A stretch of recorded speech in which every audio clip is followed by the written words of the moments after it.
ও ও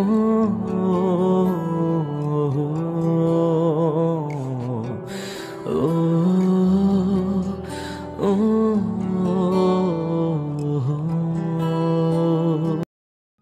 রাতে কালভার্টের উপর আমরা দুই বল্টু বসে আড্ডা দিচ্ছি।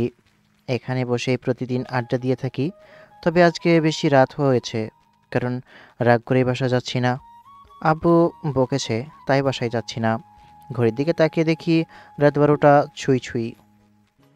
আকাশ, দেখ, সাদা কিছু এদিকেই ধেয়ে আসছে, খুব দ্রুত এদিকে আসছে। আবে ভূত মনে হচ্ছে, উঠে দৌড় দে বকাচোদা। বেঁচে থাকতে চাইলে উঠে দৌড় দে।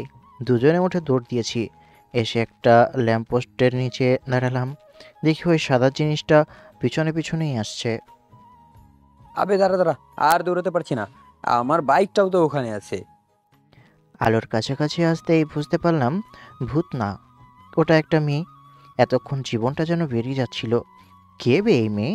রাতের বেলা সাদা পোশাক পরে এমনভাবে বের হয়? কী রে ভাই, সারা রাত সাপ সাপ বলে পিটিয়ে সকালে উঠে দেখি দৌড়ি। এই মেয়ে কি মানুষকে ভয় দেখানোর জন্য সাদা পোশাক পরেছে, এমন ভাবে দৌড়ে আসছিল? মেয়েটা এসে আমাদের এখানে দাঁড়িয়ে হাঁপাতে লাগলো। মেয়েটাকে উদ্দেশ্য করে বললাম, আপনি তো বড় সাংঘাতিক মেয়ে, রাতের বেলায় মানুষকে ভয় দেখানোর জন্য সাদা জামা পরে বের হয়েছেন। আমাকে একটু সাহায্য করুন প্লিজ, একটু দয়া করেন। উপর থেকে নিচ পর্যন্ত তাকিয়ে দেখলাম পায়ে স্যান্ডেল নেই।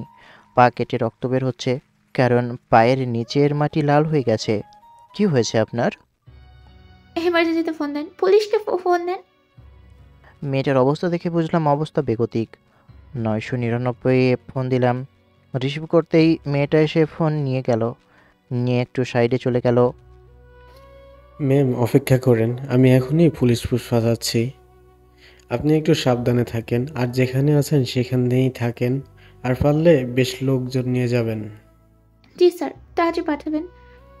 আমি আপনার নিকটলে স্থানে থানায় ফোন দিয়ে আপনার বাসায় পাঠাচ্ছি। মেয়েটা কথা বলে ফোন আমার দিকে এগিয়ে দিয়ে বলল, পুলিশ আসা পর্যন্ত কি আমার সাথে থাকবেন? পুলিশ মানে? এই, আপনি আমাদের ফাঁসানোর জন্য এমন করলেন, কিন্তু আমরা আবার কি করলাম? প্লিজ আপু, আমাদের ছেড়ে দিন। ভয় পাওয়ার কিছু নেই, আমাদের ধরিয়ে দেওয়ার জন্য পুলিশ ডাকেনি, বাসায় একটা সমস্যা হয়েছে তাই পুলিশ ডাকলাম। ও, তাই বলেন, কিন্তু হয়েছেটা কি? আপনার পা থেকে রক্ত বের হচ্ছে। পেইন করলেও কিছু করার নেই। আপনি আপনার ওড়না ছিঁড়ে পায়ে বেঁধে নিন, আমাদের কাছে তেমন কিছুই নেই যে আপনাকে দিব। নোমানের কথা শুনে মেয়েটা তাই করলো। আচ্ছা চল, কালভার্টের ওখানে, ওখানে তোর বাইক আছে। তিনজনে হাঁটতে হাঁটতে এলাম। ফোন আবার বেজে উঠলো। রিসিভ করে বললাম, আমি বাসায় যাব না।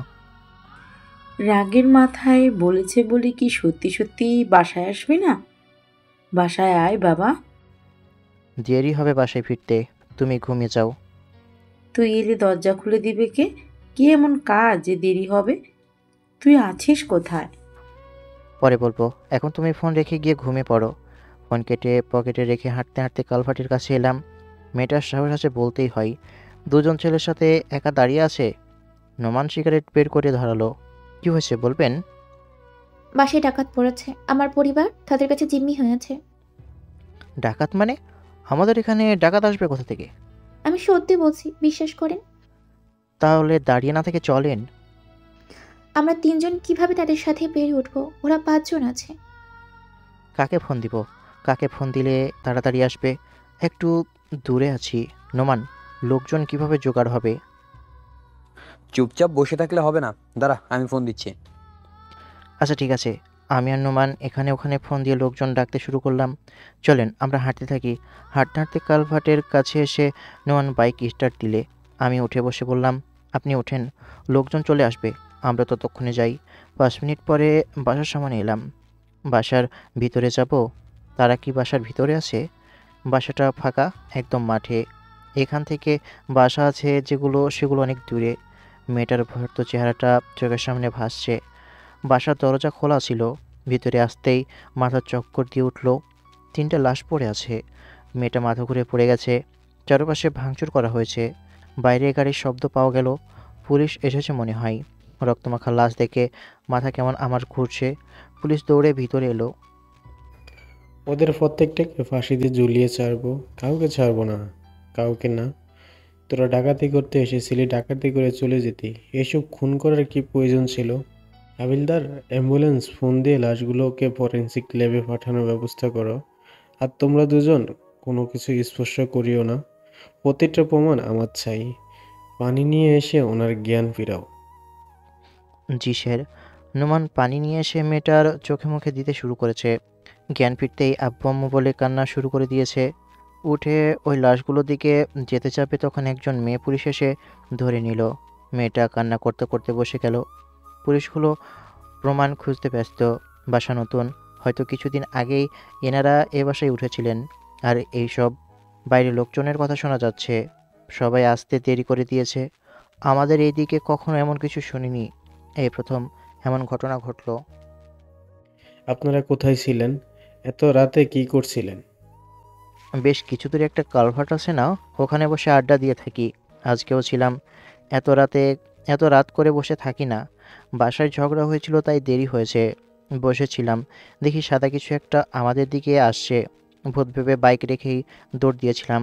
দৌড়াতে দৌড়াতে আসার সময় যে ল্যাম্পপোস্টটা দেখলেন, ওখানে গিয়ে দাঁড়াই। উনিও আমাদের পিছু পিছু আসছিল। যখন আলোয় আসে তখন বুঝলাম মানুষ। উনি আমাদের কাছে এসে বলে আপনাদের ফোন দিতে, তাই ইমার্জেন্সিতে ফোন দিয়ে ওনাকে ফোন এগিয়ে দিই আর উনি কথা বলেন। বুঝলাম। আপনারা কি ওই দিক দিয়ে কাউকে যেতে দেখেছেন? না স্যার, আমরা বসে থাকাকালীন সময়ে ওনাকে এদিকে আসা ছাড়া আর কাউকে দেখিনি। স্যার, আমাদের এদিকে এমন ঘটনা কখনো ঘটেনি।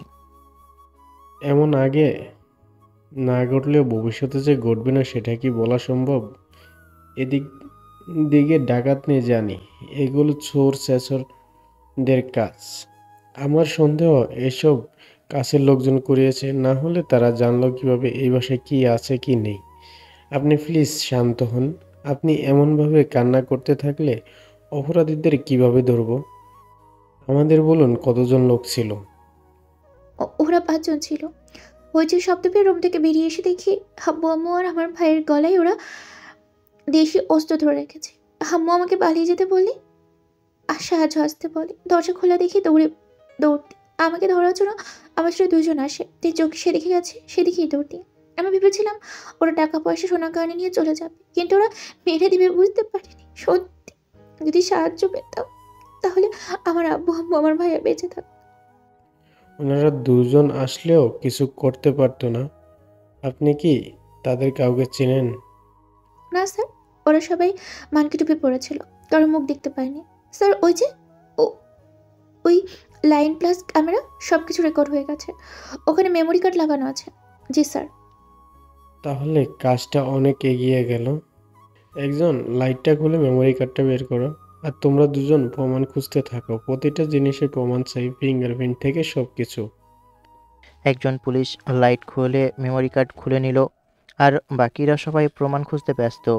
পুলিশ অফিসার আমার কাছে এলো, এসে বলল, আপনাদের পরিচয়, আপনাদের ভাষা কোথায়, আপনার বাবার নাম? জি আমার বাসায় বাজারের পাশেই। আমার আব্বু ব্যারিস্টার আব্দুর রহমান। কি বলো? তুমি আব্দুর রহমানের ছেলে? ওনার সাথে তো আমার বেশ ভালো সম্পর্ক। এখন এসব নিয়ে কথা বলা ঠিক হবে না। অন্য কোনো একদিন এসব বিষয় নিয়ে কথা বলবো। জি স্যার। পুলিশ অফিসার কাকে যেন ফোন দিলেন। আসসালামু আলাইকুম স্যার, আমি আপনাদের এদিকে আছি। ওয়ালাইকুম আসসালাম। আমাদের এইদিকে কি হয়েছে অফিসার? কোনো প্রবলেম? অনেক বড় ঘটনা ঘটেছে, যা এর আগে এইদিকে কখনো হয়নি, সেটা আজকে হয়েছে। আপনার ছেলে আর তার বন্ধুরা আমাদের সাথে আছে। হোয়াট? কি হয়েছে? তারা কিছু করেছে কি? আপনি ভয় পাবেন না, আপনার ছেলে কিছু করেনি বা তার ফ্রেন্ডরা কিছু করেনি। এখানে একটা বাস ডাকাতি হয়েছে, সেখানে আমরা। আমাদের এই দিকে ডাকাতি? জি স্যার, মাঠের এদিকে একটা বাসা আছে, শুধু এখানে একটাই বাসা। বাসাটা নতুন মনে হচ্ছে, সেই বাসাতেই ডাকাতি হয়েছে। কিন্তু দুঃখের বিষয় হচ্ছে বাসার 3 জনকে হত্যা করেছে, আর বাসার ছোট মেয়ে মানে চতুর্থ সদস্য পালাতে সক্ষম হয়েছে। So sad. এমন কিছু হবে কখনো কল্পনা করতে পারিনি।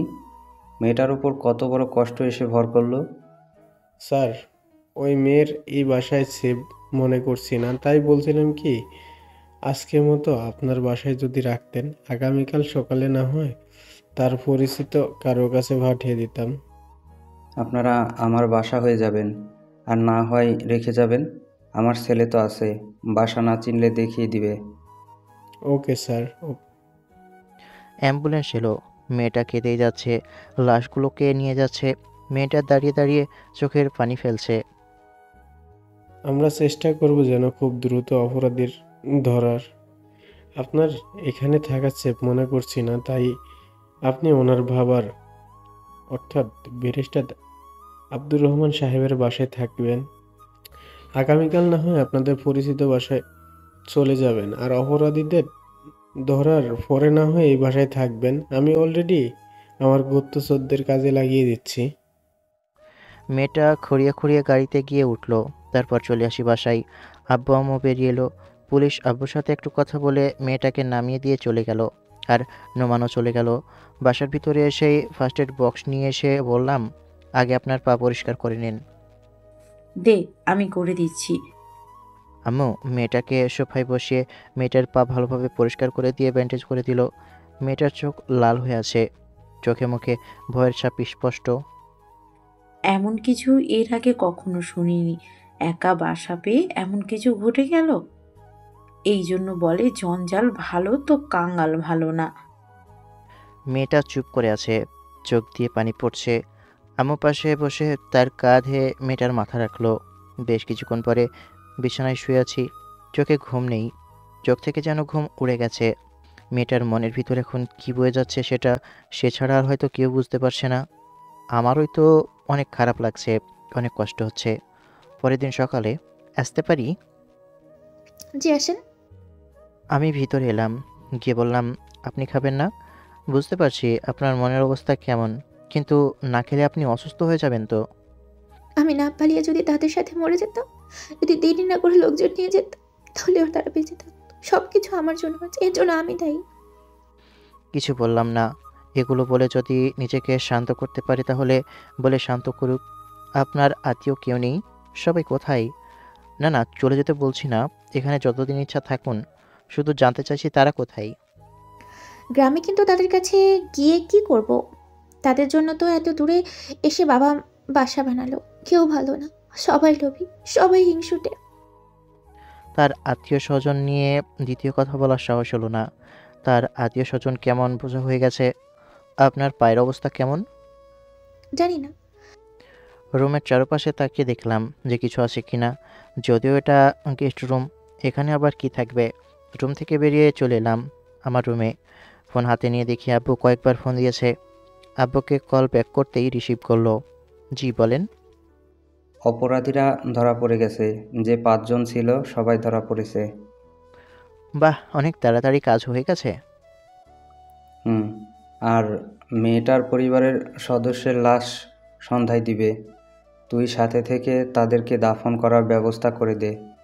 আব্দুলকে ফোন দিয়ে বলেছি যেন সময় মতো কবর করে রাখে। আর এখন থানায় গিয়ে উদ্ধার করার সব কিছু নিয়ে আয়।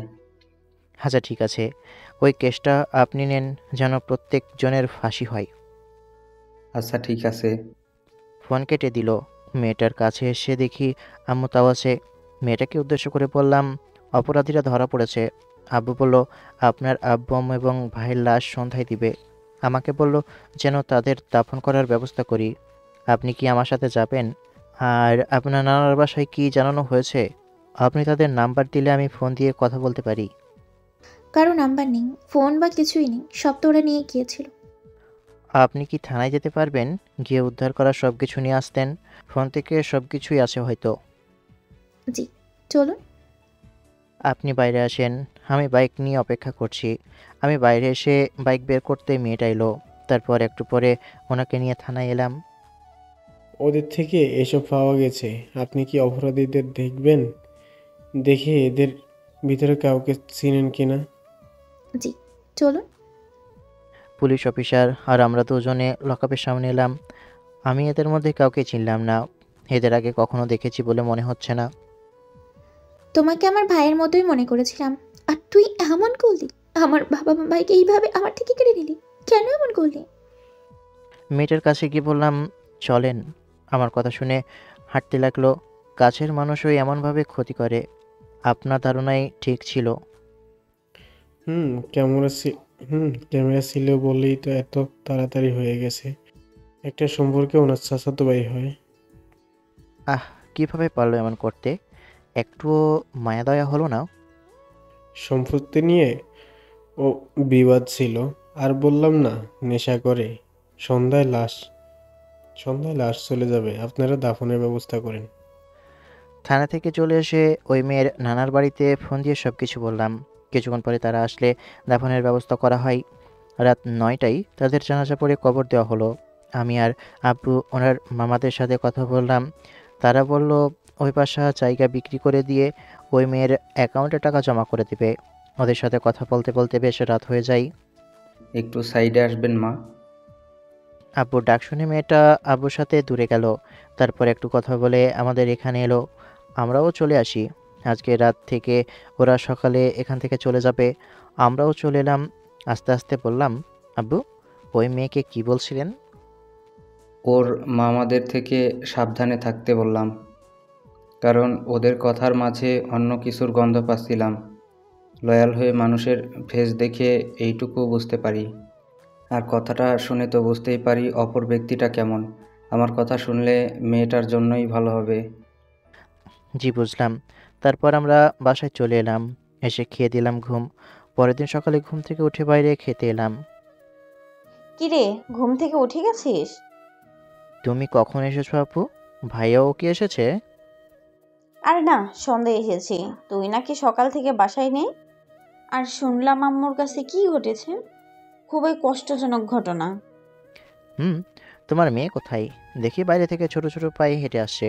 গিয়ে কোলে তুলে নিয়ে গালে চুমু দিলাম। বললাম, আমার আম্মুটা দেখেছো আপু? আম্মু কত শয়তান। রাতে তোমার কথা একটা বারের জন্যও বলেনি। হয়তো ভুলে গিয়েছিল। আর তোরা ওদিক থেকে এসেছিস, সেই সবের জন্যই হয়তো আরো ভুলে গিয়েছিল। আরো একজন এসেছে। সামনে তাকিয়ে দেখি আপুর ননদও আছে। এই শয়তান মেয়ে এখানে কি করে? এর একদমই পছন্দ হয় না। আমার সাথে সব সময় ফাজলামি করে আর কথায় কথায় চিমটি কাটে। কেমন আছো? আলহামদুলিল্লাহ ভালো। আপনি কেমন আছেন আপু? এই সামরা, তোমার থেকে আমি কত বড় যে আপু বলে ডাকো? মাত্র ৬-৭ মাসের বড় হব। একদিনের জন্য হলেও আপনি আমার থেকে বড় হবেন। ১ মিনিটের জন্য হলেও আপনি আমার বড়। আপনি বড় তাই আপু। আপু বলবা, না হলে তোমার জন্য সেটা ভালো হবে না। চলে গেল। দূর, এজন্য এই মহিলাকে আমার সহ্য হয় না। কথায় কথায় শুধু চিমটি দেই। আপু, তোমার ননদকে বারণ করো, নাহলে কিন্তু ভালো হবে না। আমাকে আপু বললেই এমনভাবে চিমটি দেব? আর আমি মহিলা? কোন দিক দিয়ে আমি মহিলা হলাম? মেয়ে মানুষ তো নাকি? মেয়ে মানুষ হলেই মহিলা? মেয়ে মানুষ কাকে বলে, যুবতী মেয়ে কাকে বলে, আর মহিলা কাকে বলে, সেটার একদিন ক্লাস নিতে হবে। ভাবি ঠিক বলেছি না? আমি কিছু জানি না। শয়তান মহিলা। আবার মহিলা? তোমার তো আজকে আমি... ও মাকো, আমার মাংস মনে হচ্ছে উঠিয়ে নিয়েছে। দূর, আপু এসেছো ভালো কথা। এর সাথে নিয়ে আসার কি প্রয়োজন ছিল? আসলেই শুধু আমাকে চালাই। ভাইয়া ভাবিকে একা একা আসতে দেয় না, তাই তো আমাকে নিয়ে আসে। আমি এমনভাবে জ্বালাচ্ছি তাই রেগে যাচ্ছ, কিন্তু যখন বউ হবে তখন কি হবে? যখন হবে তখন দেখা যাবে। আপনি আমাকে এমনভাবে চালাবেন না। আপনার এসব ভালো লাগে না। আমার অনেক ভালো লাগে বিহাই মশাই। অনেক হয়েছে, এখন খেয়ে নে দুজনে। আমি চেয়ার টেনে বসলাম আর আনিশা আমার সামনের চেয়ারে বসলো। এই মেয়ে কখনো ভালো হবে না। কেমন আমাকে জ্বালাতে সামনে বসলো। বসতে বসতে শুরু হয়ে গেছে দুষ্টুমি। আমার পায়ে চিমটি দিচ্ছে।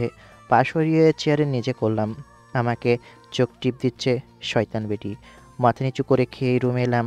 রুমে বসে আছি, তখন আনিশা এলো। এসে বলল, চলো আমাকে কলেজে নামিয়ে দিবা। যখন যাব তখন নিয়ে যাব। নিয়ে যাওয়া ছাড়া যে উপায় নেই সেটা ভালো করেই জানি। তাই বেশি কিছু বললাম না। আমি কি তোমাকে খুব বিরক্ত করি, খুব জ্বালাতন করি? নাটক নাটক করবেন না তো আপনি। আপনি একটা শয়তান মহিলা। এমন শয়তান এর আগে কখনো দেখিনি। চেয়ার টেনে আমার সামনে বসে বলল, এই যে দেখো, তোমার সামনে বসলাম, ভালো মতো দেখো। এমনভাবে দেখলে হবে? দরজা লাগিয়ে এসে বসেন, তারপর আমি আমার মতো করে দেখছি। পেটা লুচ্চা, যতটা ভদ্র দেখা যায় ততটা না, ভদ্র থেকে লুচ্চামি বেশি। ভাবি তোমাকে এমনভাবে উপস্থাপনা করে যেন মনে হয় তুমি ফেরেশতা, কিন্তু আমি তো জানি তুমি কেমন। আমার সম্পর্কে আপনি কিছুই জানেন না, আর আপনি যখন দেখাতে চাচ্ছেন তখন আমার দেখতে সমস্যা কোথায়? আমাকে দেখতে বলেছি, আমি কিছু দেখাতে চাইনি। আমিও তো দেখতে চেয়েছি। আপু, আপনি যান, না হলে কিন্তু সত্যি সত্যি দরজা লাগিয়ে 19-20 করে দেব। আমার কথা শুনে আমার দিকে তাকিয়ে আছে, বুকের উপর থেকে ওড়না সরিয়ে দিয়েছে। এখানে থেকে হবে না, আমার থেকে বড় লুচ্চা এটা। ভালাচ্ছ কোথায়? আরে তুমি না দেখতে চাইলে? আমাকে আপনি লুচ্চা বলেন, কিন্তু আপনি আমার থেকে বড় লুচ্চা। আমার কাউকে কিছু দেখার ইচ্ছা নেই। রুম থেকে বেরিয়ে চলে আসি বাইরে। একটু পরে, বাইকে তো ধীরে ধীরে চালাও কেন? সব থেকে বড় লুচ্চা কে বলেন? যেখানে কোনো মেয়ে কোনো ছেলের বাইকের পিছনে উঠলে বলে ধীরে ধীরে চালাতে, যেন শরীরের সাথে শরীর স্পর্শ না করে। কিন্তু আপনি উল্টো, আমি এমনি মজা করলেও সেরকম ছেলে না। হয়েছে হয়েছে, এত ভদ্র সাজার প্রয়োজন নেই, আমি জানি তুমি কেমন। এইসব ছেড়ে এবার ভালো হয়ে যান। আপুর মুখে শুনলাম আপনার নাকি বিয়ে ঠিক হয়ে গেছে। হুম, কিন্তু আমি বিয়ে করতে চাচ্ছি না, আবার বাসায় বারণও করতে পারছি না। কেন? বারণ করার কি আছে? আপনার বয়ফ্রেন্ড তো নেই, তাহলে বারণ করার কি আছে? না বয়ফ্রেন্ড আছে না ক্রাশ আছে, তাহলে বিয়ে করবেন না কেন? এখনই বিয়ে করব না, ইচ্ছে ছিল আরও দেরি করে বিয়ে করার। বিয়ে হয়ে গেলে এমন যে লুচ্চামি শয়তানি করতে পারবেন না, বুঝতে পারছি। এই কারণে আপনি বিয়ে করতে চান না। আংশিক ঠিক বলেছ, সেটা বড় কথা নয়, কথা হচ্ছে তোমার গার্লফ্রেন্ড নেই কেন? দেখুন, আমি কালো না শ্যামলা বুঝি না, মানে এটা কী রং বলবো বুঝতে পারছি না। এমন চেহারাকে পছন্দ করবে বলেন? মেয়েরা বয়ফ্রেন্ড হিসেবে চায় সুদর্শন একজন ছেলে, যেন তার ফ্রেন্ডের সামনে গর্ব করে বলতে পারে আমার বয়ফ্রেন্ড সুন্দর। সবার ইচ্ছা থাকে একটা গার্লফ্রেন্ড থাকুক, কিন্তু সবাই কি সব কিছু পায় বলেন? বুঝেছি। এই দাঁড়াও দাঁড়াও, ফুচকা খাবো। কলেজের সামনে গিয়ে খেতে পারবেন, এখন বাইক থামাতে পারবো না। তখন খেতে গেলে বান্ধবীদের ভাগ দেওয়া লাগবে, যদি ওদের বিল তুমি দাও তাহলে ওখানে গিয়ে খাবো। গিয়ে ফুচকাওয়ালার কাছে বাইক থামালাম। আনিশা হাসছে, ওর হাসি দেখে বললাম, গিয়ে গিলেন, আমি কেন আপনার বান্ধবীদের বিল দিতে যাব? টাকা কি গাছে ধরে? তুমি খাও, খাও না। আমি খেতে গেলে এই বিল আমাকে দিতে হবে, আমি খাবো না, বিলও দিব না। আরে না, এবার আমি বিল দিব। এবার বিশ্বাস করছি না, এর আগে বহুবার বলেছেন কিন্তু বিল দেননি, উল্টো আমাকে দেওয়া লেগেছে। আপনার কথা বিশ্বাস করি না। বিশ্বাস এমনভাবে ভেঙেছে যে টুকরো টুকরো হয়ে ধুলির সাথে মিশে গেছে। দেখো, মেয়ে হয়ে আমি বিল দেব, এটা কেমন দেখায় না? তুমি পুরুষ মানুষ হয়ে বিল দাও না দেখে মানুষ বলবে এ ছেলেটা এমন, ছেলেটা অমন, মেয়েটাকে দিয়ে বিল দেওয়াচ্ছে। তোমার সম্পর্কে হয়তো আরও কত কি বলবে, তাই তোমার সম্মান বাঁচাতে তোমাকে দিয়ে বিল দেওয়াই। হয়েছে, আর কথার জাল বুনতে হবে না, আমি বিল দিচ্ছি, তবে হাফ প্লেটের দাম দিব। দেখা যাবে, 1 প্লেট ফুচকা দিয়েন তো। আনিশা চেয়ারে গিয়ে বসলো, আমিও বাইক থেকে নেমে চেয়ারে বসলাম। বসে ফোন টিপতে শুরু করি, দেখি আনিশা আমার দিকে তাকিয়ে আছে আর মিটমিট করে হাসে। এই মেয়ে যখনই হাসে তখনই ভয় হয়, তবে এর মতলব বুঝি না। কি যে ভাবছে আর এমনভাবে হাসছে, নিশ্চয় আমার কিছু করার ধান্দায় আছে। ফুচকাওয়ালা ফুচকা দিল, প্রথমটা তুলে আমাকে খাইয়ে দিতে এলো। আমার হাত আছে, আমি খেতে পারবো। আরে নাও নাও, খাইয়ে দিচ্ছি, খেয়ে নাও। মুখ বাড়িয়ে দিতেই খাইয়ে দিল। আর না, আমি খেলে নিয়ে খাবো। আচ্ছা ঠিক আছে, কিন্তু বেশি পাবে না। আচ্ছা। আনিশা খেতে শুরু করলো, আমার 3টা খেতে খেতে ওর পুরো শেষ। বলছি কি, আরেক প্লেট বলি। আমি 1 প্লেটের টাকা দিয়ে কলেজে চলে গেলাম, আপনি খেলে তাহলে খেয়ে আসেন। আরে না, মজা করছিলাম। তারপর বিল দিয়ে দুজনে কলেজে চলে এলাম। আস্তে আস্তে ক্লাসের সময় হয়ে গেল, তাই যে যার ক্লাসে চলে এলাম। টিফিন পিরিয়ডে আজকে এত দেরি কেন? এই ডাইনির জন্য। আস্তে আস্তে তার নাকি ফুচকা খেতে হবে। আজকে কেন এখানে? আপনার বান্ধবীদের কাছে যান। ইচ্ছে করেছে তাই তোমাদের সাথে আসি। কেন, কোনো সমস্যা হয়েছে? না, বসে থাকেন, কিন্তু সিনিয়রদের সাথে বসে থাকতে কেমন দেখায় না? জান আপু, আমরা দুজনে বসে থাকলে আবার বেশিক্ষণ ভালো কথা বলতে পারি না, তাই বলছিলাম আর কি। না, তোমরা বলো, আমি শুনছি। তুই কারে কি বলিস? তোর মনে হয় উনি ভদ্র মানুষ? আরে বজ্জাত একটা। আমি কিভাবে বলবো বন্ধু, সেটা তুই ভালো জানিস, কারণ সে তোর বেয়ান। দূর হয়ে যা। আনিশা উঠে চলে গেল। যাক বাবা, ডাইনি গেছে, জীবনকে ঝাঁঝরা বানিয়ে দিয়েছে। বন্ধু, ভালোবাসা কি রে? মনকে এই কথা জিজ্ঞেস করেছিলাম, জানিস সে কি উত্তর দিয়েছিল? না বললে জানবো কিভাবে? তোর মন তোর সাথে কথাও বলে? তাহলে থাক, বলবো না। আহা বল, লেডিসদের মতো ন্যাকামি না করে বল। জানিস তো আমি কত ব্যস্ত মানুষ। আজকে এই দেশের প্রেসিডেন্টের সাথে কথা বলতে হয়, তো অন্যদিন অন্য দেশের প্রেসিডেন্টের সাথে কথা বলতে হয়। আমি বললে এখনই রাশিয়া আর ইউক্রেনের যুদ্ধ থেমে যাবে। বোকাচোদা, চাপার্য তো ঠিকই আছে। তোর মন কি বলছে সেটা বল। যদি ওর তোর থেকে ভালো কিছু আশা করা যায় না। আবে শোন শোন, আমি যে তোর বন্ধু, এটা তোর 7 জন্মের কপাল। আমার সাথে ফ্রেন্ডশিপ করার জন্য আমেরিকার প্রেসিডেন্ট থেকে শুরু করে চীন রাশিয়ার প্রেসিডেন্টও লাইন ধরে দাঁড়িয়ে থাকে। কখন যে তোর বিচিতে লাথি দিলাম রে, টেরও পাবি না। হৃদয়কে প্রশ্ন করেছিলাম ভালোবাসা কি। হৃদয় বলল, বোকাদোসা, আমার সাথে মস্কারি করিস? আমার কাজ হচ্ছে রক্ত প্রবাহিত করা। নেক্সট টাইম এমন প্রশ্ন করলে রক্ত প্রবাহিত বন্ধ করে জন্মের ভাত ডাল দিয়ে খাইয়ে দিব। যেমন তোমরা, তেমনি তোমাদের চিন্তা ভাবনা, আর তেমনি উত্তর। এটা আবার কোথা থেকে এলো? আপনি না চলে গেলেন, তাহলে এলেন কেন? একটা ফোন এসেছিল, তাই কথা বলতে গিয়েছিলাম। আচ্ছা আকাশ, তোমার কাছে ভালোবাসা মানে কি? ভালোবাসা কি জানা নেই, তবে একজনকে দেখলে ঠোঁটের কোণে হাসি ফুটে ওঠে। তাকে হাসতে দেখলে আমিও হেসে দিই। তার দিকে তাকিয়ে থাকতে ভালো লাগে, তার কথা ভাবতে ভালো লাগে। আমার সবচেয়ে বড় ইচ্ছে করে তার পাশাপাশি কিছুটা সময় হাঁটা। হাতে হাত রাখার ইচ্ছে আছে, কিন্তু তাকে বিয়ের আগে অপবিত্র করার ইচ্ছে নেই। তাকে পাবো কিনা তাও জানি না। আমার মনের ভাব প্রকাশ করিনি। দূর থেকে দেখি, দূর থেকেই দেখতে ভালো লাগে। একা একাই স্বপ্ন সাজাই, তাকে নিয়ে কল্পনা করি। তাকে পেয়ে গেলে কি করব না করব সেগুলো নিয়ে ভাবি। তার সাথে সামনাসামনি বসে চোখে চোখ রেখে হাতে হাত রাখার খুব ইচ্ছে। ইচ্ছে বৃষ্টির সময় পাশাপাশি বসে চা খাওয়ার। বন্ধু, দুধ চা না রং চা? রং চা। ও, পাশেই তো দুধওয়ালি বসেই থাকবে। পাইনচোদ, তোর তো আজকে হচ্ছে। দিলাম দৌড় ওর পিছু পিছু, শালা মুডের খালি ঘর করে দিল। একটু সাহিত্যিক হওয়ার চেষ্টা করছিলাম, কিন্তু দিল বাম হাত ঢুকিয়ে। আরে ভাই, বুঝিনি যে দুধ আলাদা খাবি আর চা আলাদা করে খাবি। আমি বুঝিনি চা খাওয়ার পর দুধ খাবি। একসাথে দুধ চা খেয়ে দেখিস, অনেক ভালো লাগে। তোর জায়গা মতো চা ভরে দিব, তুই দাঁড়া শালা। কি একটা অবস্থা, এরা কখনো ভালো হবে না। কী সব চিন্তা ভাবনা। টিফিন পিরিয়ড শেষ, তাই ক্লাসে চলে এলাম। দুপুরে বাসায় ফিরলাম। বাসায় আস্তে আস্তে আম্মু বলল, ওই মেয়েটা এসেছিল দেখা করতে, তোকে খুঁজছিল। বললাম তুই কলেজে গেছিস, তাই তোর নাম্বার নিয়েছে। ও তাহলে ওই নাম্বার ওই মেয়ের। মেয়েটা কি চলে গেছে? হুম, সে তোর নানির বাড়িতে থাকবে। 2 দিন আগে মেয়েটা হয়তো কত ভালো ছিল, কিন্তু এখন সব কিছু শেষ। কি কষ্টটাই না হচ্ছে। এত মায়া হচ্ছে? তখন আম্মু, তুমি তো তোমার বাসায় রেখে দিতে পারতে, সান্ত্বনা দিতে, তাকে মায়া মমতা দিতে, মেয়ে হিসেবে না হলেও বৌমা হিসেবে দিতে। তুমিও না কি একটা। মেয়েটার মানসিক সাপোর্ট দরকার। তার জন্য তার আত্মীয় স্বজন আছে। মেয়েটাকে নিয়ে তোমাকে চিন্তা করতে হবে না। রুমে এসে চেঞ্জ করে শুয়ে পড়লাম। বিকেলে, এই আকাশ, আমাকে বাসায় রেখে আয় তো ভাই।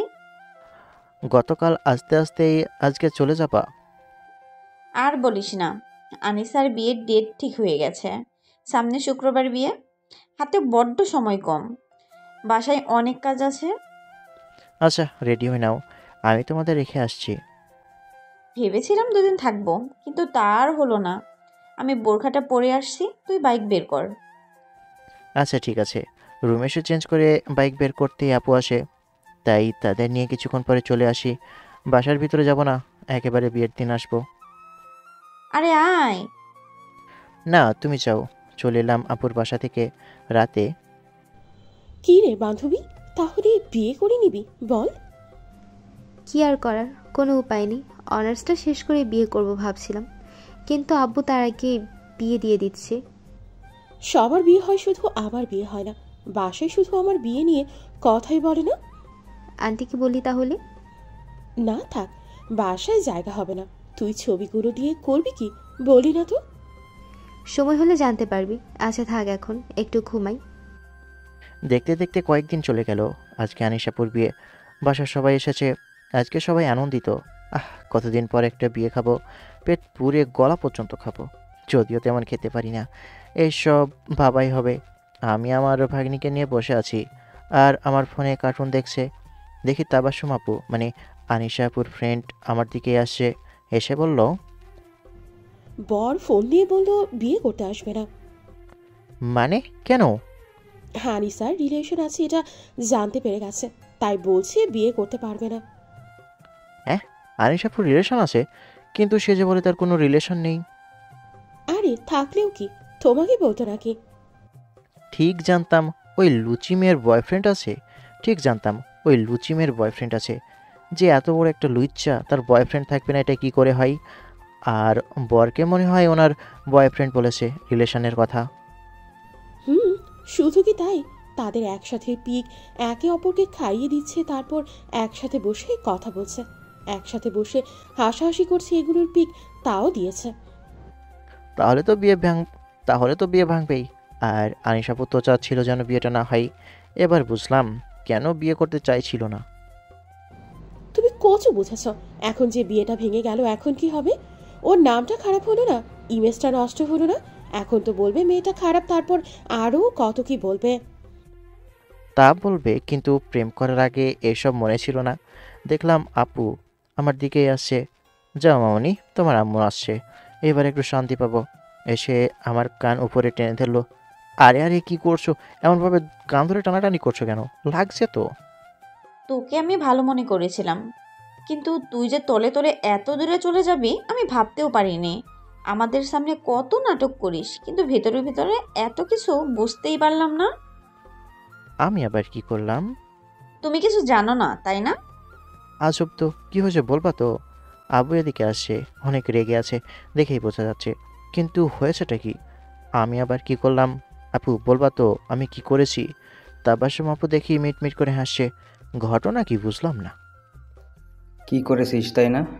তোর থেকে আমরা কেউ এমন কিছু আশা করিনি। তুই করেছিস তাই না? তোর থেকে আমরা এমন কিছু আশা করিনি। বেআইয়ের সম্মানের কতটা লজ্জায় পড়তে হয়েছে তুই জানিস? কেমন অপমানিত বোধ হয়েছে তুই জানিস? আমি কি করলাম? আমি করেছিটা কি? কেউ কিছু বলছে না, শুধু ব্লেম করে যাচ্ছে। আবার রাগ দেখানো হচ্ছে। তোর আর আমার ননদের রিলেশন কতদিনের?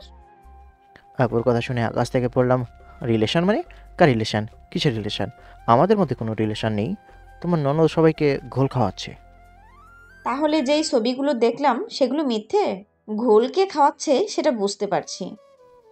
আপু বিশ্বাস করো, আমাকে ফাঁসানো হয়েছে। তোমার কসম, আমি এমন কিছু করিনি।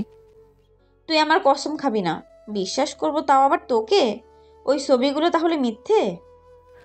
আবু এগুলো এখন এআই দিয়ে বানানো যায়, তুমি জানো না? ডাইনি এগুলো ছবি তুললো কখন? এখন ডিজিটাল যুগে কত কিছু করা যায়, তুমি জানো না? আর সত্যি রিলেশন থাকলে তোমাকে বলতাম না, বা এত করে বলছো তখন স্বীকার করতাম না। না না ভাবি, আপনার ভাই আপনাকে মিথ্যা বলছে। তাদের রিলেশন আছে, কয়েক মাস থেকে তাদের রিলেশন চলছে, আমি তার সাক্ষী। শালির ঘরের শালি, আমি আবার তোর কি করলাম যে আমাকে ফাঁসাচ্ছিস? তোর কখনো ভালো হবে না। আজকে যত রকম এর অভিশাপ আজকে যত রকম অভিশাপ আছে সব দিব। তোর বর বিধবা হবে, তোর বাচ্চা ল্যাংটা হয়ে জন্মাবে, তোর বর তোর উপর অত্যাচার করবে। আপু এসব কিছু মিথ্যা। যা বোঝার বোঝা হয়ে গেছে। এই, তুই ওরে টেনে বাসার ভিতরে নিয়ে আয়। কেন? বাসার ভিতরে গিয়ে কি করব? তোর বিয়ে দেব তাই? তুই আমার ননদকে বিয়ে করবি? না, আমি তোমার ননদকে বিয়ে করতে পারবো না। ওই ডাইনিকে বিয়ে করলে আমি শেষ হয়ে যাব। আপু বিশ্বাস করো, আমাদের মধ্যে কোনো রিলেশন নেই। সবাই প্ল্যান করে ফাঁসাচ্ছে আমাকে। এত কথা শুনতে চাই না। চাচ্ছিলাম না ঘরে ঘরে এমন কিছু হোক, কিন্তু এখন আমার সংসার বাঁচাতে করতেই হবে। আয় তুই আমার সাথে। না, হাত ধরে টানতে টানতে আমাকে বাসার ভিতরে নিয়ে এলো। সবাই কত কি বলছে।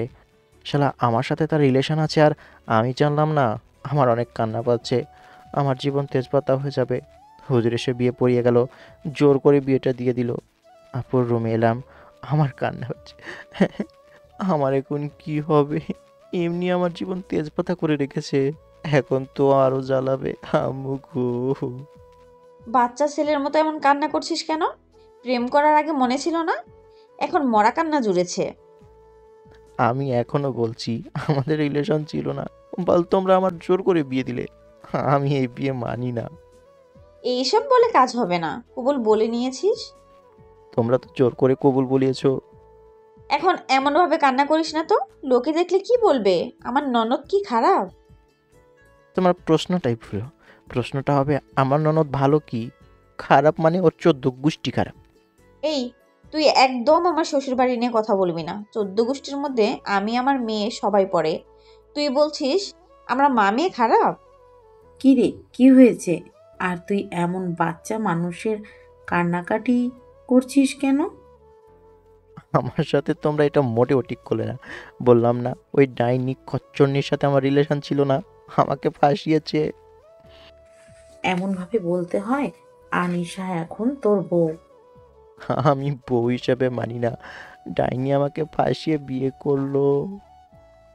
আহা, এমনভাবে কান্না করছিস কেন? এখানে কান্না করার কি আছে? বিয়ে তো ভালো জিনিস। আমি এই বিয়ে মানি না। ওই ডাইনিকে বউ হিসাবে মানি না। আমাকে ফাঁসিয়ে বিয়ে করলো। আমাকে এখন জ্বালিয়ে মারবে। এমনি ওর অত্যাচারে অতিষ্ঠ, আর এখন তো বিয়ে হয়ে গেল। আম্মু গো, আমার কি হবে? অনেক দিন আমার হাতে মার খাসনি। আমার হাত সুরসুর করছে। কখন তোকে উদম কেলানি দিলাম?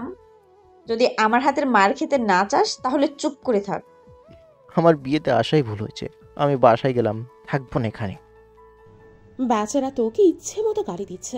এইবার বুঝছি কেন সেদিন ছবিগুলো তুলিয়েছিস। আগে বলিসনি তো তুই আকাশকে ভালোবাসিস।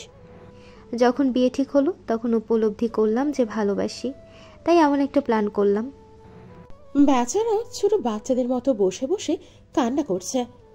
তোকে বিয়ে করতো না, কিন্তু তুই এমন একটা কাজ করি যে তোর জোর করে তাকে ধরে বেঁধে তোর সাথে বিয়ে দিয়ে দিল। যা পারছে করুক, বেচারা আমার ভয়ে কান্নাকাটি করছে। এমনি ওর জীবন তেজপাতা করে দিই। এখন বিয়ে হলো, এখন কি করব না করব সেই ভয়ে কান্না করছে। কিন্তু দামরা এই বয়সে ছোট বাচ্চাদের মতো কান্নাকাটি করছে। লোকে কি বলবে? ছোট বাচ্চাই তো। হ্যাঁ, পেড়ে পুষে দুধ খাইয়ে বড় কর, কি আর করবি তুই। দূর হয়ে যা তুই। আচ্ছা চল দেখে আসি কি করে। এখন গিয়ে করবি? না, কিছু করতে পারবি না, কিছু হবে, গিয়ে লাভ হবে না। এখন না হোক, রাতে তো হবে। তুই শুধু বাইরে গিয়ে দেখ, তোর পা ভেঙে দেব। তোমার বাসায় আর জীবনে আসবো না। আমার বাসায় না এলেও তোর শ্বশুর বাড়িতে তোকে আসতেই হবে। তোর শ্বশুর বাড়ি আসা মানে আমার বাড়ি আসা। এইসব বলে লাভ হবে না, সব কিছু মেনে নে। বিছানায় শুয়ে গেলাম, ইচ্ছে মতো মনে মনে গালি দিলাম। শুয়ে থাকতে থাকতে কখন ঘুমিয়ে গেছি জানি না। কারো ডাকাডাকিতে ঘুম ভাঙলো। ঘুম থেকে উঠে দেখি তাবাসসুম আর তার বান্ধবীরা। উঠেই বললাম, আপনার জীবনেও ভালো হবে না বলে দিলাম। আহা, রেগে যাও কেন? আমি আবার কি করলাম? আমার সাথে ওই ডাইনির রিলেশন ছিল, এমন মিথ্যা কথা বলতে পারলেন আপনি? এইসব মিথ্যা বলাই যায়। আর যখন হাতে টাকা গুঁজে দিয়েছে তখন তো আরো উল্টাপাল্টা বলতে পারবো। ফিজিক্যালি হয়নি, কিন্তু এটাও বলে দিতাম। আপনার উপর ঠাডা পড়ুক, আমাকে ফাঁসিয়ে দিল। তার না বয়ফ্রেন্ড ছিল, তাহলে আমাকে ফাঁসালো কেন? তুমি কি বোকা, নাকি বোকার ভান ধরছো? বোকা হতে যাব কেন? তুমি সত্যি বোকা, একটু কম বোঝো। তোমাকে পছন্দ করে তাই তোমাকে এমনভাবে ফাঁসিয়ে বিয়ে করেছে। আর তোমার সাথে যেমন করে অন্য ছেলেদের সাথে এমনভাবে কথা বলে না। আপনার কথা বিশ্বাস করি না। তখন মিথ্যা বলেছেন, আবার এখন মিথ্যা বলছেন। নিশ্চয়ই এটার জন্যও টাকা নিয়েছেন, তাই না? আমাকে টাকা দিচ্ছেটা কেন? কেন দিয়েছে? কেন এমনভাবে তোমাকে ফাঁসিয়ে বিয়ে করো? তার বয়ফ্রেন্ড থাকলে কি তোমাকে এমনভাবে বিয়ে করতো? সে তো বিয়ে বন্ধ করতো না। যদি তার বয়ফ্রেন্ডের জন্য এমনভাবে বিয়ে ভাঙতো তাহলে একবারই ভেঙে দিত, তোমার সাথে বিয়ে বসতো না। আল্লাহ তোমাকে কি জন্য ব্রেন দিয়েছে বুঝলাম না।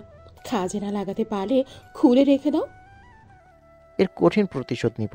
আমাকে এখানে এমনভাবে ফাঁসিয়ে দিয়ে জ্ঞান দেওয়া হচ্ছে। এদিকে ভালো ঘাটতেরা, এইসব নিয়ে তোমার সাথে আমার কথা বলাই হবে। এখন খেতে চলো। আমি টাকা পয়সা দিতে পারবো না, আগেই বলে দিচ্ছি।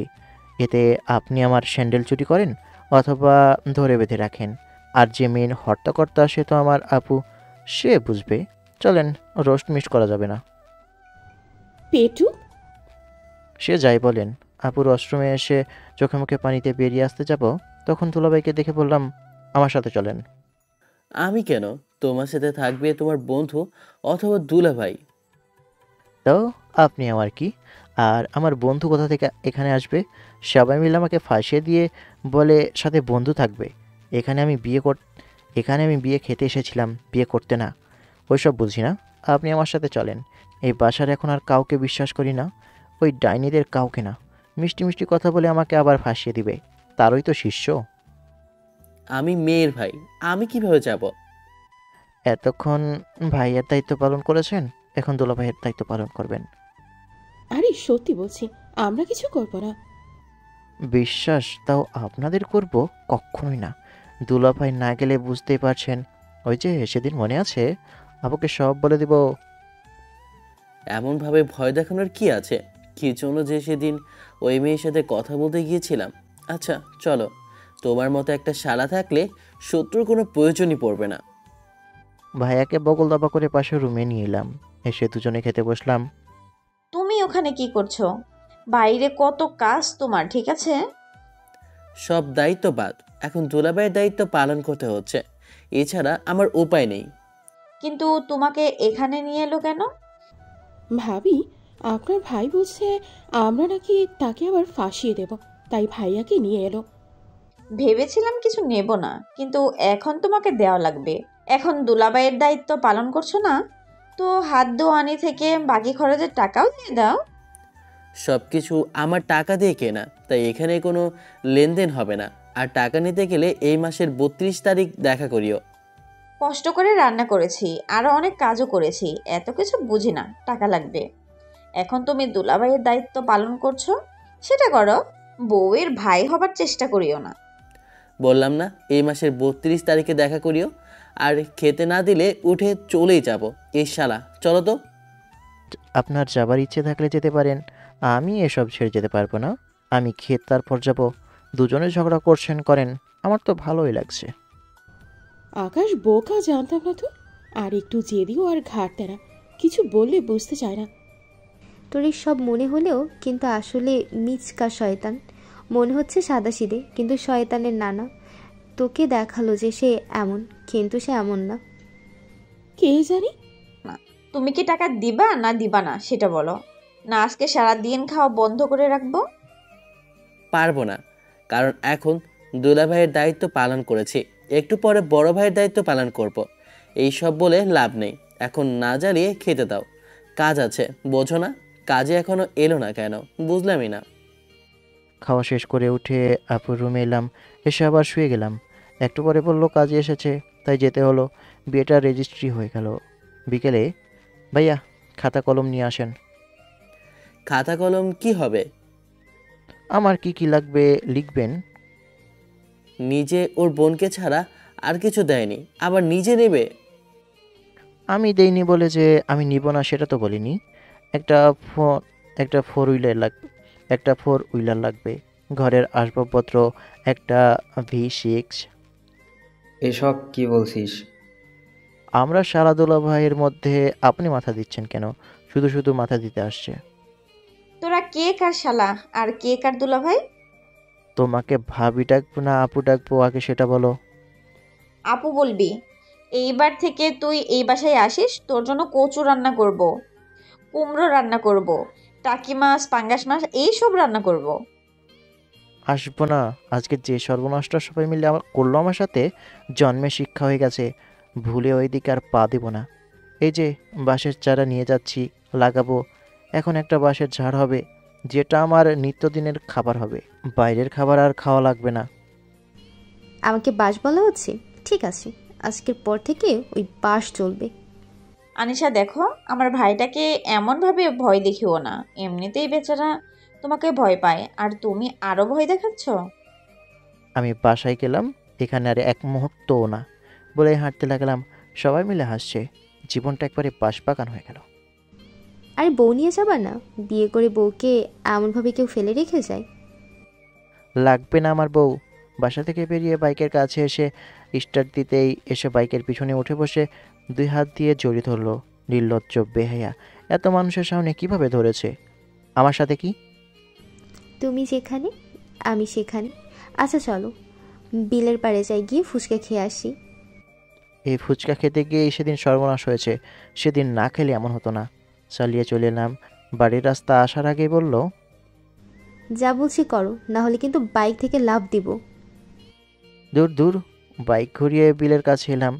এটা ছোট একটা স্পট। এখানে অল্প কিছু মানুষ বিকেলে একটু হাঁটাহাঁটি ঘোরাঘুরি করে। এসে বাইক থামাতে নেমে গেল।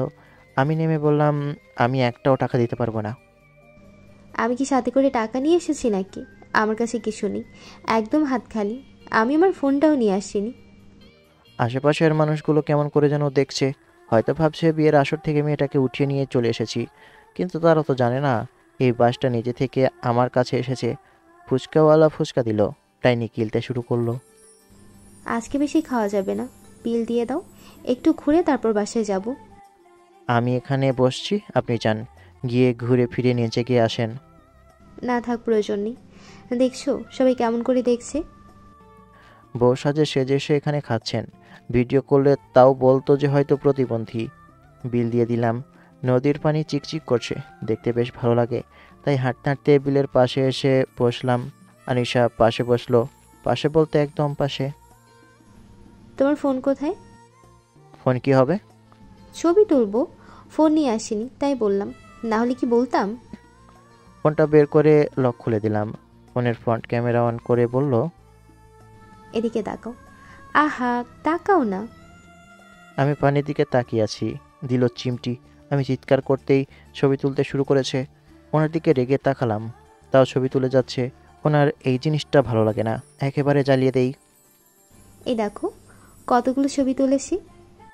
আপনি দেখেন, আমার দেখার ইচ্ছে নেই। আহা, এক নজর দেখো। এমনভাবে রাগ করছো কেন? আচ্ছা, কয়েকটা ছবি তুলে দিবা, আমি নিচে নামছি। প্রয়োজন নেই। যদি পড়ে যান?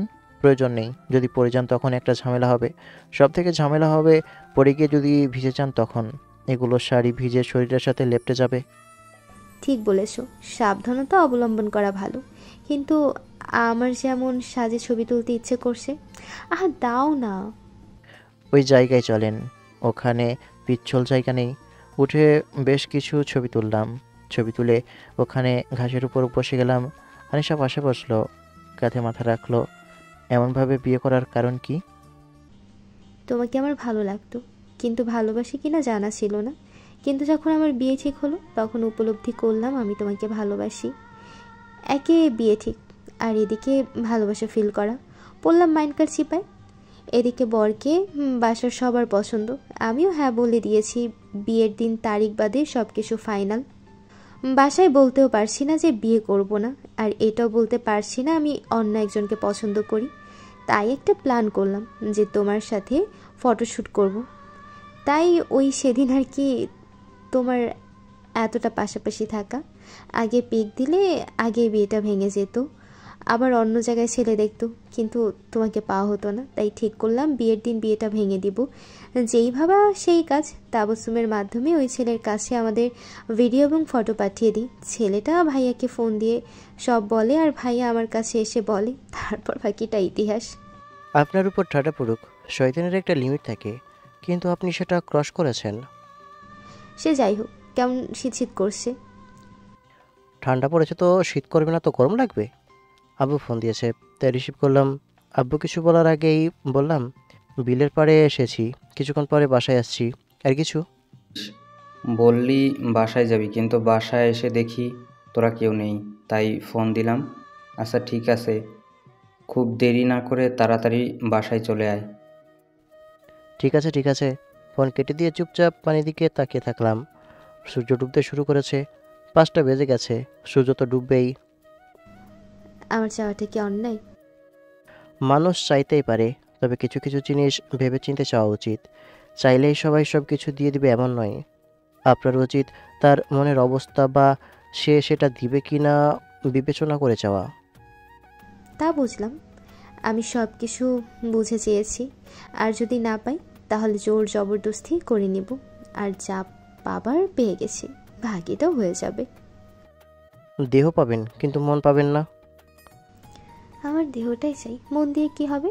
আমি নষ্ট মনে নষ্ট চোখে দেখি তোমারে। মানুষ ভালো হলেই তো মন ভালো হবে, চোখ ভালো হবে। যে যেমন সে তো তেমনই ভাববে। তুমি একদম আনরোমান্টিক। এত রোমান্টিক হয়ে কি হবে? আমার জীবন তেজপাতা হয়ে গেল, আর এ আসছে রোম্যান্স নিয়ে। ফোনটা বেজে উঠলো। ফোনের দিকে তাকিয়ে দেখি নোমান ফোন দিয়েছে। রিসিভ করতেই, কিরে, এখনো বিয়ে বাড়ি থেকে আসিসনি? ছাড়ো না, এমন দুষ্টুমি করো কেন? ছাড়ো। এই শালা লুচ্চা কোথাকার, কোন চিপায় বসে কোন মেয়ের সাথে হোস্টেনস্টি করছিস? তোর চরিত্র এমন জানা ছিল না। দিব তোর বিচির উপর লাথি। পাশে আনিসাপু বসে আছে, এমনি তোকে শুনিয়ে শুনিয়ে এসব বলছে। সে থাকবে তার বরের বাসায়, কিন্তু তোর সাথে কি করছে? আমাকে ফাঁসিয়ে আমার গলায় ঝুলে গেছে। নিজে বিয়ে ভেঙে বলে আমার নাকি তার সাথে রিলেশন আছে, দিয়ে আমার গলায় ঝুলে গেল।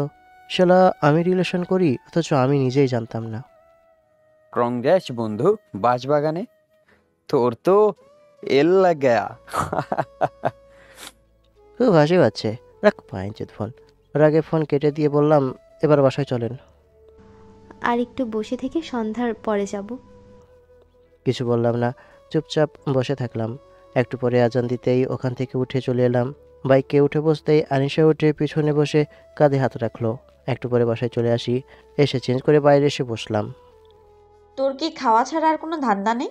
যখনই দেখি তোর মুখে কিছু না কিছু আছে। আমি কি তোমার বরের খাচ্ছি? আমি খাচ্ছি আমার বাপের।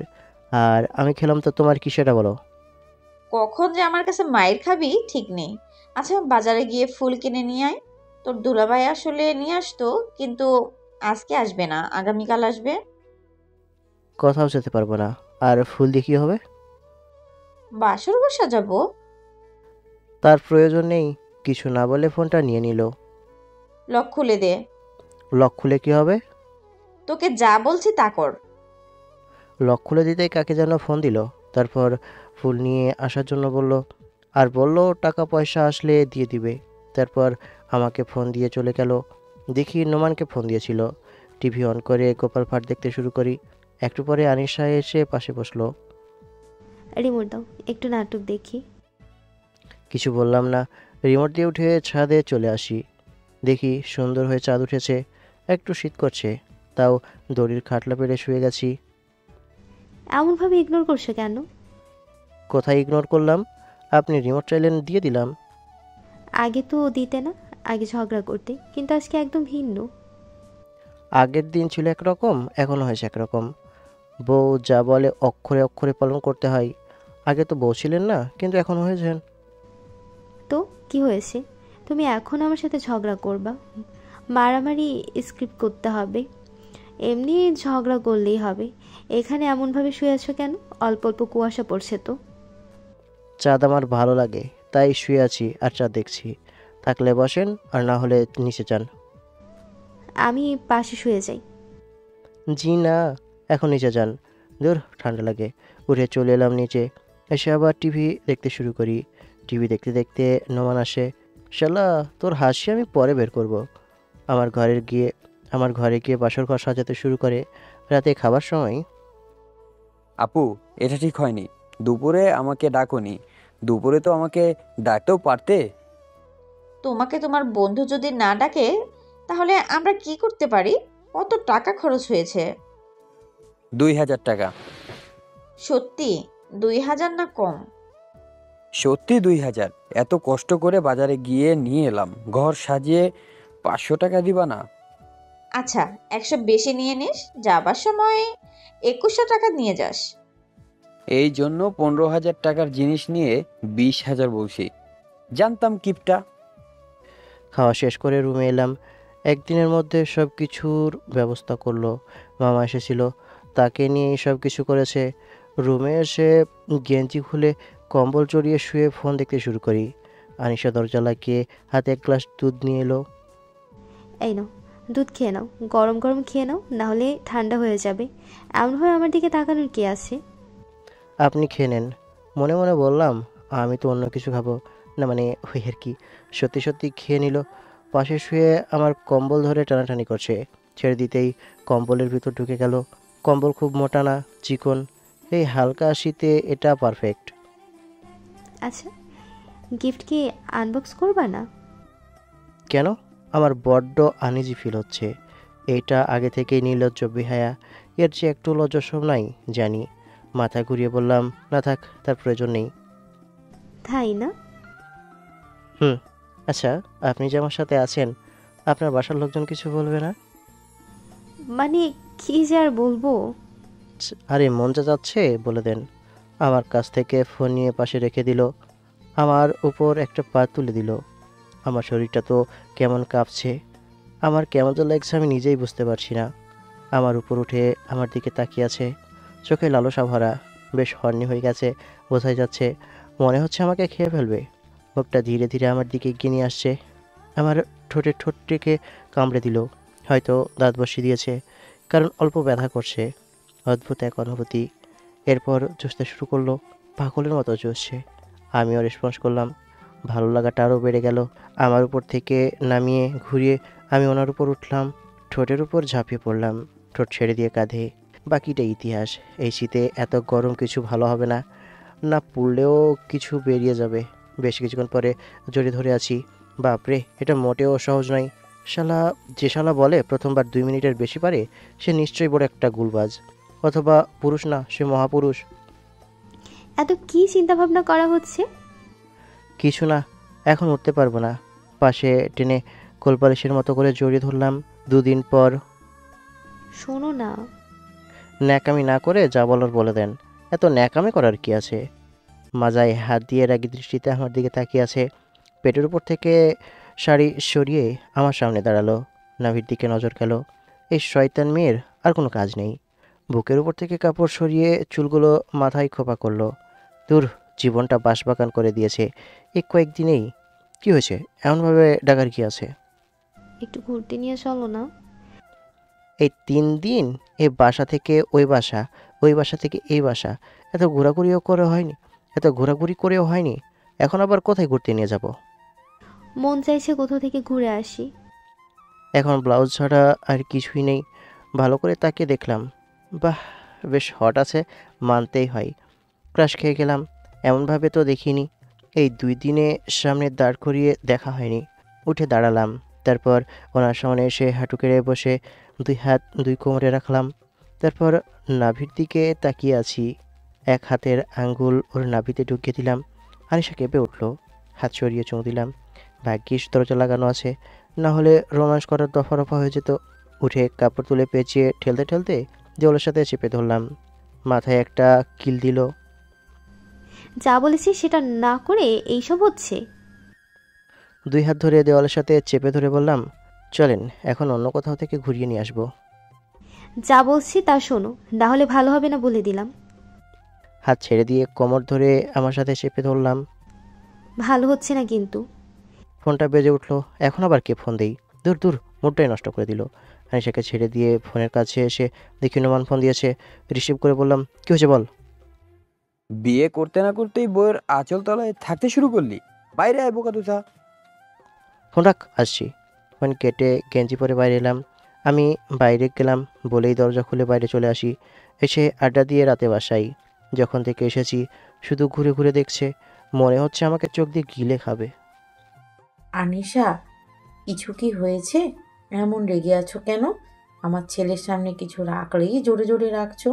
এমনভাবে রাখলে ভেঙে যাবে তো। এমনভাবে আপনার ছেলেকে মারতে ইচ্ছে করছে, কিন্তু পারছি না। যদি পারতাম তাহলে এইসবের উপর রাগ উঠাতাম না। আমার ছেলে আবার কি করলো? বললাম আমাকে বাইরে নিয়ে যেতে, কিন্তু আমাকে না নিয়ে গেল আড্ডা দিতে। আজকে আপনার ছেলের খাবার বন্ধ। সে দেখা যাবে। উঠে রুমে চলে এলাম। এসে ফোন নিয়ে বসতেই এসে ফোন নিয়ে চলে গেল। কেমনটা লাগে। পিছনে পিছনে আসতে দেখি রান্নাঘরে ঢুকে গেল।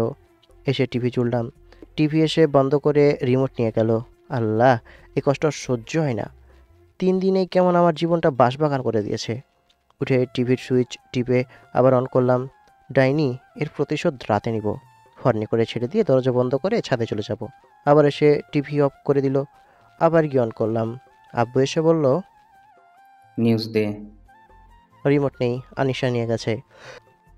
কেন নিয়ে গেছে? জানি না। উঠে টিভির বোতাম জানি না উঠে টিভির বোতাম টিপে নিউজ দিয়ে রান্নাঘরে এলাম। আমার ফোন কোথায়? সব সময় ফোন আর ঘোরাঘুরি, পড়াশুনো নেই। গিয়ে পড়তে বস। তুই যাবি না খুন্তির বাড়ি দিব? বকা খেয়ে রুমে এলাম। এসে বিছানায় ধপাস। ডাইনির ফোনটাও এখানে নেই। এমনভাবে বেশ কিছুদিন চলে গেল। কলেজে কিরে, বিবাহিত জীবন কেমন যাচ্ছে? আনরোমান্টিক থেকে থেকে রোমান্টিক হয়। কত ইচ্ছে ছিল আমার বর আমার মতো রোমান্টিক হবে, কিন্তু না, এখনও আমার উপর রেগে আসছে। আর থাকবে না কেন? সুযোগ পেলেই তো জ্বালাই। এইটুকুতেই রেগে যাচ্ছে। ভালোই লাগছে। থাক, আর কিছু বলতে হবে না। আর শোনো না, মেন কথা হচ্ছে বরের মাথা খাওয়ার মজাই আলাদা। খুব ভালো। আবার কপালে বিয়ে নেই, আমাদের কপালে বর নেই। আফসোস করিস না বান্ধবী, এমনভাবে আফসোস করলে চলে? একদিন না একদিন ঠিক হয়ে যাবে। কলেজ শেষ করে বাসায় এমনভাবে এই দিনগুলো যাচ্ছে আর কি। রাতে খাবার সময় ওই 5 জন অপরাধীর রায় কার্যকর হয়েছে। 5 জনের মধ্যে 3 জনের ফাঁসি আর 2 জনের যাবজ্জীবন কারাদণ্ড। ভালো হয়েছে। তাড়াতাড়ি বড়লোক হবার লোভে এখন এই অবস্থা। সব থেকে বড় কথা হলো সব কয়টা নেশাখোর আর জুয়ারি। ও, খাওয়া শেষ করে রুমে এলাম। পড়তে বসলাম, কিন্তু পড়া শেষ করে ফোন হাতে নিয়ে গেম খেলতে শুরু করি। কি মনে হয় কতক্ষণ পড়েছি? 1 ঘন্টা বা 2 ঘন্টা? আরে না ভাই, পাক্কা 5 মিনিট। এর থেকে বেশি পড়তে পারি না, ক্লান্ত হয়ে যাই। আমি 5 মিনিট পড়লে মনে হয় 5 ঘন্টা পড়েছি। এইসব কি? একটু পড়তে বসো না, একটু তো পড়াশোনা করো। বউ আছেন, বউ থাকেন। শিক্ষক বা অভিভাবক হতে যাবেন না। তাই না? তোমার তো আজকে হচ্ছে। আমার দিকে রেগে মারতে আসতেই ধরে কোলে বসিয়ে চেপে ধরলাম। সাহস তো কম না, আমাকে মারতে আসছে। তুমি কি আমাকে ছাড়বে? পিঠে শুশুরি দিতে শুরু করলাম। ও হাসতে হাসতে পাগল প্রায় ছেড়ে দিতেই গলা চেপে ধরলো। মেরে ফেলবেন নাকি? আমি মরলে কিন্তু আপনি বিধবা হয়ে যাবেন। আমার কথা শুনে ছেড়ে দিল। ঘুরিয়ে মুখে ফু দিতে দিতে বললাম, পড়তে ভালো লাগে না। পড়তে ভালো না লাগলে আমি কি করব? পড়তে ভালো লাগে না, মন চায় শুধু শুয়ে বসে দিন কাটাই। পড়াশোনা না করলে চাকরি পাবা কিভাবে? আর চাকরি না করলে বউ বাচ্চা কাচ্চার খরচ কিভাবে চালাবা? সারা জীবন তোমার বাবা, আমার শ্বশুরমশাই তো আর খরচ দিবে না। আমার শ্বশুরমশাইয়ের বেশ টাকা পয়সা আছে। ভাবছি টাকা নিয়ে ব্যবসা করব। চাকরি আমার পছন্দ না। যৌতুক নিবা? তোমার বাপে তোমাকে লাথি মেরে বের করবে। না, ধার নিব। যখন টাকা পয়সা হবে তখন না হয় দিয়ে দিব। এইসব অনেকেই বলে, কিন্তু পরে আর ফেরত দেয় না। কেন, আব্বুর কাছে টাকা চাও? দূর, চাকরি করতে ভাল লাগে না। কিন্তু আব্বু বলে চাকরি করতে, অথচ তার মেয়ের বিয়ে দিল ব্যবসায়ীর সাথে। শালা দুলা ভাইয়ের সাথে কথা বলতে হবে, কি ব্যবসা করা যায় আইডিয়া নিতে হবে। হয় দুলা ভাই বলো আর না হয় শালা বলো, একসাথে দুইটা বলার কি আছে? ভাইয়ের সাথে কথা বলতে পারো। সম্পর্কে দুইটাই হয়, তাই একসাথেই বলছি।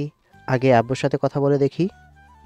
জি, আব্বুর সাথে কথা বলো। পুঁজি তো প্রয়োজন, সেটা ছাড়া তো ব্যবসা করা সম্ভব নয়। আব্বু না দিলে দুলাভাই ওরফে সারার কাছ থেকে নিব।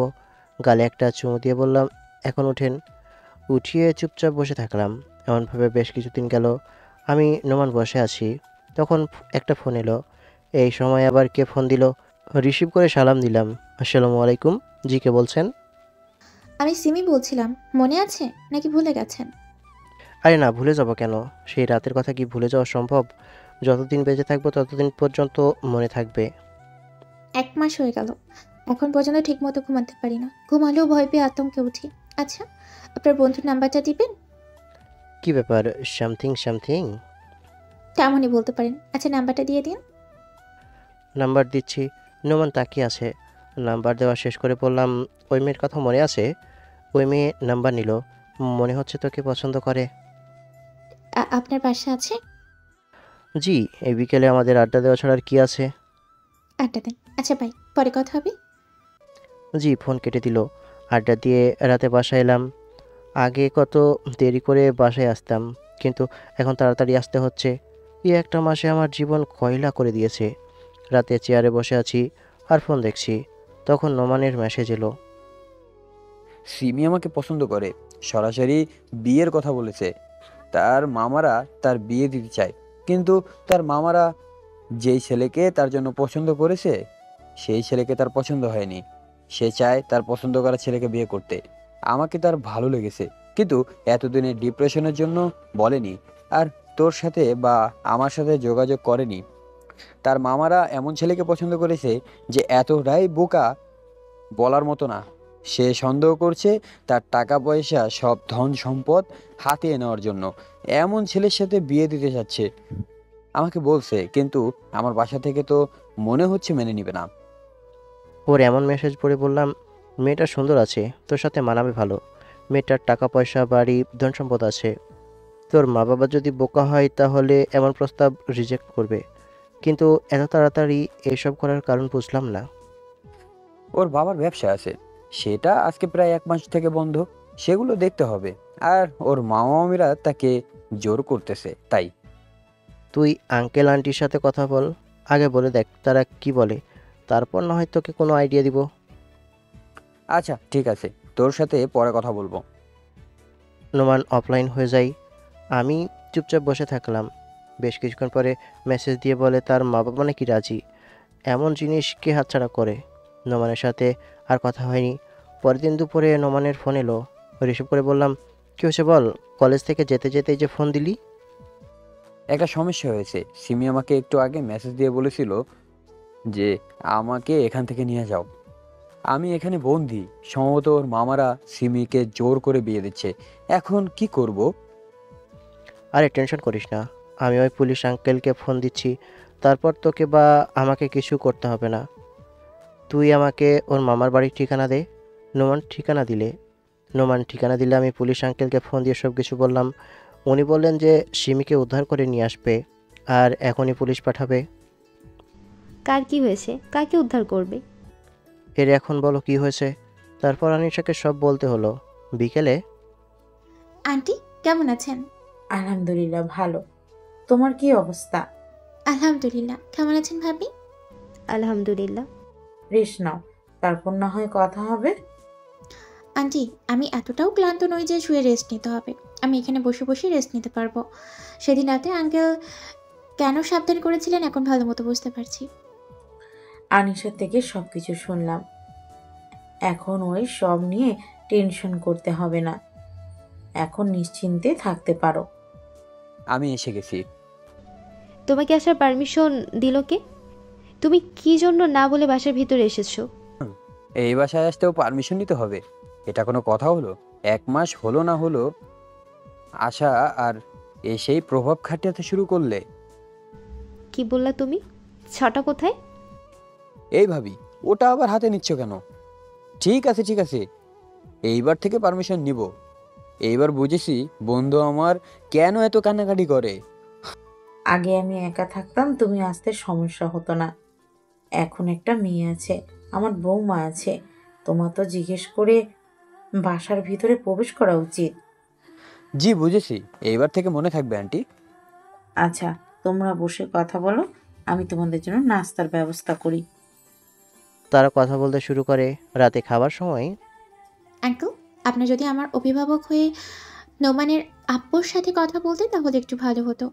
এখন বিশ্বাস করার মতো আর কেউ নেই। আমার চাচারা তো সেই রকমই, আর মামারাও এখন সেই রকমই হয়ে গিয়েছে। আচ্ছা, আমি কথা বলে নিব, সমস্যা নেই।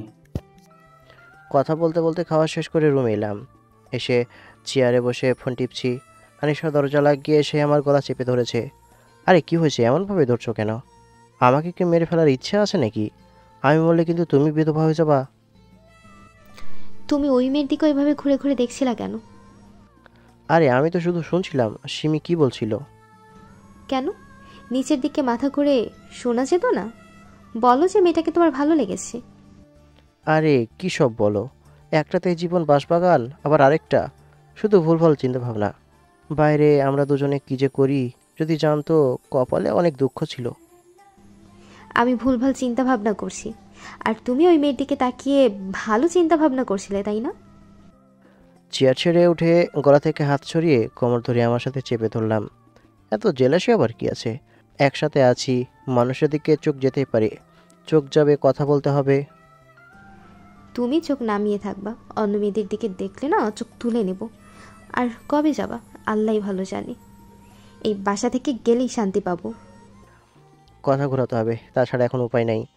আজকে না তোমার পিরিয়ড শেষ হয়ে যাবার কথা? আমার কথা শুনে ছাড়াতে চেষ্টা করতে শুরু করেছে। আহা, এমন করছো কেন? না, শেষ হয়নি।